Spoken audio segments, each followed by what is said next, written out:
কিন্তু বিপ্লবী সরকারের দায়িত্ব তো প্রচলিত কোনো আইনকে সেটার উপর ভিত্তি করে কাজ করা নয়।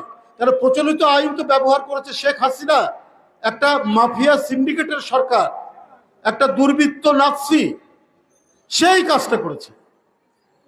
ফৌজদারি আইনে 1 বছরের বেশি সাজা হলে তাকে কারাগারে যেতে হবে।